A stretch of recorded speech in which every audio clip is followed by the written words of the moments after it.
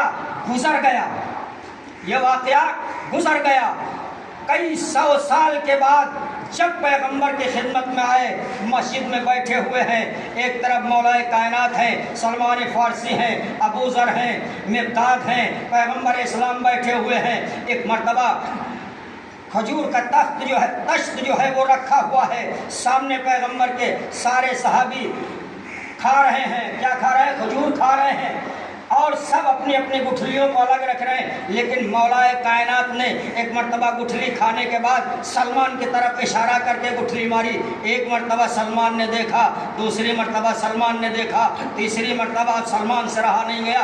یا رسول اللہ میری عمر دیکھیے، علی کی عمر دیکھیے، کہاں بیٹھے ہیں؟ صلوات بھیجیے محمد و آل محمد پر۔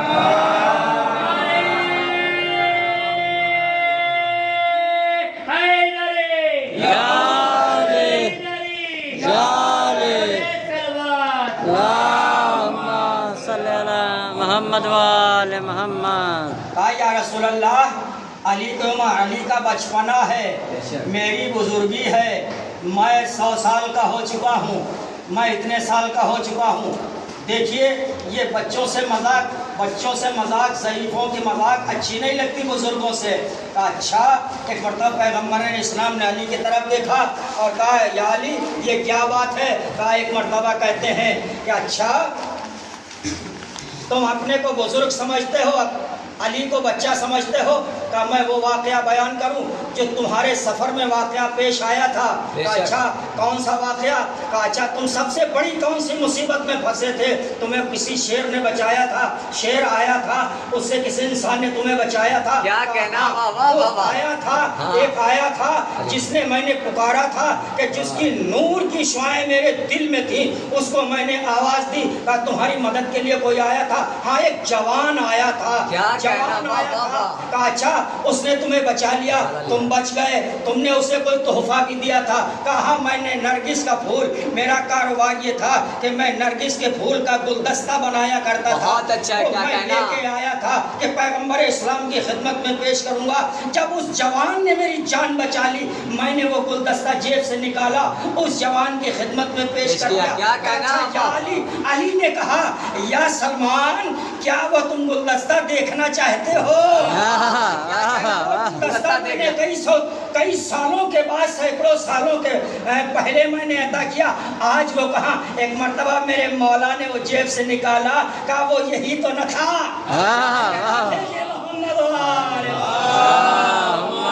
صلی اللہ محمد وآل محمد۔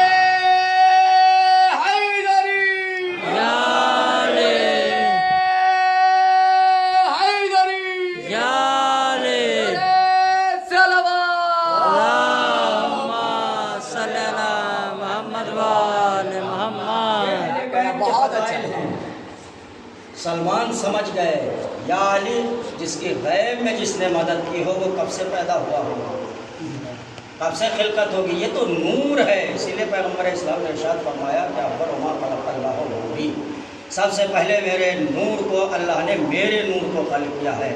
انا و علی من نور واحد، میں اور علی ایک ہی نور کے 2 حصے ہیں۔ جب کائنات میں صرف واحد خدا تھا اور ذات پیغمبر، کیا کہنا؟ پیغمبر کے ذات سے علی، اہل بیت، یہ سب اس وقت موجود تھے جب روئے زمین پر کوئی بھی نہ تھا، آدم بھی نہیں تھے، نوح بھی نہیں تھے، ابراہیم بھی نہیں تھے، موسیٰ بھی نہیں تھے، یہ اس وقت موجود تھے، تو دنیا میں فضائل ان کے کون بیان کر سکتا ہے؟ جب ملائکہ ان کے فضائل نہیں بیان کر سکتے تو مجھ جیسا ادنا جاہل انسان، گنہگار انسان ان کے فضائل کیا بیان کر سکتا ہے؟ عزیزان گرامی، وقت کا لحاظ رکھتے ہوئے وقت بہت کم ہے، اس لیے اہل بیت کے فضائل بہت بلند ہیں، اور یہاں تک کہ لوگ یہ کہتے ہیں کہ کربلا، حسین کو جب معلوم تھا تو امام حسین کربلا کیوں گئے تھے؟ آج چہلم منانے کے لیے عزاداروں بیٹھے ہیں، لیکن جب دیکھ لیا میرے مولا نے کہ نانا کے گزرنے کے بعد سقیفہ بنائی گئی، سقیفہ کے بعد میرے بابا کے ساتھ میں کیا ہوا؟ بابا کا قاتل رہا، لیکن بابا کے قاتل حکومت نے اس کو بچا لیا، کوئی سزا نہ دلوائی، لیکن اس کے بعد بابا کے قاتل کے بعد میرے بھیا حسن کا جنازہ قبرستان سے واپس آیا، لیکن اس کے قاتل کو بھی، کون قاتل تھا؟ گھر میں پلنے والی، گھر میں زوجہ تھی جس نے زہر دیا تھا، وہی تھی، لیکن حکومت نے اس کو بھی بچا لیا، جو مجرم تھا اس کو بھی بچا لیا۔ میری ماں کا قاتل جو ہے وہ بھی صحابی رسول کلمہ پڑھنے والا تھا، لیکن تخت و تاج نے، خلافت نے اس کو بھی بچا لیا، لیکن حسین نے کہا کہ میرے نانا کا قاتل بچایا گیا، میرے بابا کا قاتل بچایا گیا، میرے بھیا کا قاتل بچایا گیا، میرے اماں کا قاتل بچایا گیا، اب حسین برداشت نہیں کر سکتے ہیں، لیکن جب تک اگر میں کربلا نہیں جاؤں گا تو میرا بھی قاتل جو ہے چھپا لیا جائے گا، میرا بھی قاتل بچا لیا جائے گا، اور کائنات میں یہ ہوگا کہ جو یزید کا اسلام ہے وہی اسلام ہے، اہل بیت کی کوئی چلتا نہیں ہے۔ حسین نے کہا اسلام، نانا کے دین اسلام، حسین تیرا محافظ ہے، حسین تیرا محافظ ہے، میں اپنے قاتل کو چھپنے نہیں دوں گا، تاکہ سر عام آ کے قیامت تک کے لیے جو ہے اس میں لعنت نہیں کروا دوں گا تو میرا نام حسین نہیں ہے۔ حسین نے مدینے سے سفر اختیار کیا، نانا کے دین اسلام میں تجھے گھبرانے نہیں دوں گا، نانا کے دین تجھے مٹنے نہیں دوں گا۔ اندازہ آپ لگائیے، بس اپنی تھوڑی سی تمہید آپ کو کربلا کے بارے میں بتا دوں، پھر ربط مصائب کربلا کے تمہید بتا دوں کہ حسین کربلا سے کیوں چلے تھے۔ حسین اسی لیے کربلا سے چلے تھے کہ نانا کے دین اسلام بچ جائے۔ نانا کب گزرے ہیں؟ 11 ہجری میں۔ امام حسن کب گزرے ہیں؟ امام مولا کائنات کب گزرے ہیں؟ کب شہادت ہوئی ہے آپ کی؟ سن 40 ہجری میں۔ امام حسن کی شہادت کب ہوئی ہے؟ سن 50 ہجری میں۔ اور کربلا کب بنی ہے؟ سن 61 ہجری میں۔ 61 ہجری میں 11 نکال دیجئے، 11 ہجری، رسول اللہ 11 ہجری تک تو موجود تھے، لیکن 11 ہجری کے بعد کیا ہوا اسلام میں؟ آپ اندازہ لگائیے کہ کیا ہوا۔ 50 سال بچے ہیں، 61 میں سے 11 نکال دیجئے، 50 سال۔ پیغمبر کی حیات کے بعد 50 سال میں اسلام میں کیا ہوا؟ آپ کو اندازہ لگا، اس لیے حسین نکلے ہیں۔ حسین ایسے ہی نہیں نکلے جو بچوں کو، کس کو پیار نہیں ہوتا اپنے بچوں سے، عورتوں سے کس کو پیار نہیں ہوتا، لیکن حسین نے دیکھ لیا تھا کہ نانا کے گزرنے کے بعد 50 سال میں کیا ہوا۔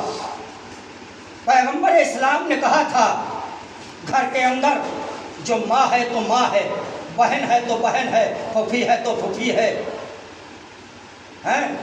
چچی ہے تو چچی ہے، رشتے بتا دیے تھے کہ محرم کون ہے، نامحرم کون ہے، نکاح کس سے ہو سکتا ہے، نکاح کس سے نہیں ہو سکتا۔ 50 سال آتے آتے کیا ہوا؟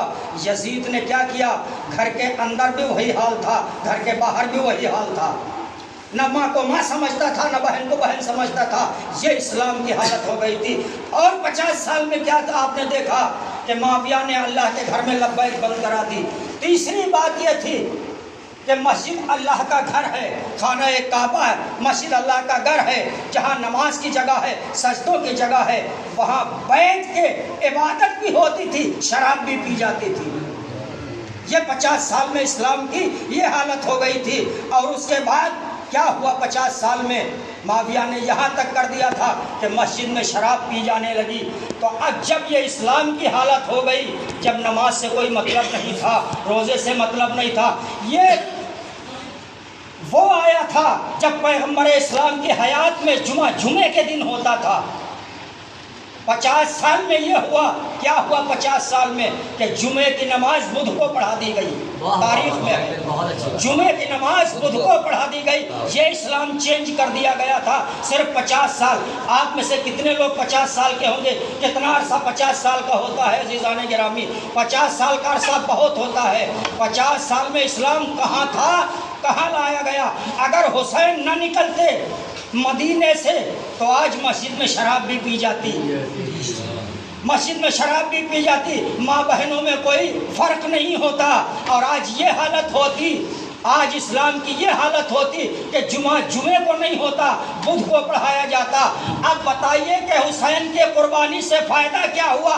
میں کہتا ہوں منبر سے، حسین کی قربانی سے فائدہ یہ ہوا کہ آج 61 ہجری کے بعد 50 سال تو چھوٹے سے ہیں، 61 ہجری کے بعد آج 1444 ہجری ہے، بتائیے کتنے سال ہو گئے؟ 1350 سال۔ آج کسی کے باپ میں ہمت ہے مسجد میں بیٹھ کے شراب پیے؟ حسین نے یہ دیا اسلام، حسین نے یہ اسلام دیا۔ کسی کے باپ میں طاقت ہے جو آج جمعے کی نماز 10 بجے پڑھا کے جمعے کی روز دکھا دے؟ حسین نے یہ دیا۔ اذان کے اوپر اذان پہ پابندی تھی، 1300 سال کے بعد کوئی ایک انسان اٹھ کے بتائے حسین نے یہ اسلام دیا ہے جو قیامت تک اسلام چلے گا۔ حسین آج قربانی نہ دیتے عزیزان گرامی، حسین قربانی نہ دیتے، جو یزید کا اسلام تھا وہ اسلام ہوتا۔ آج ہم اسلام پہ حسین، اس لیے حسین نے شہید ہو کے صرف ایک قوم کو زندہ نہیں کیا، بلکہ حسین نے انسانیت کو زندہ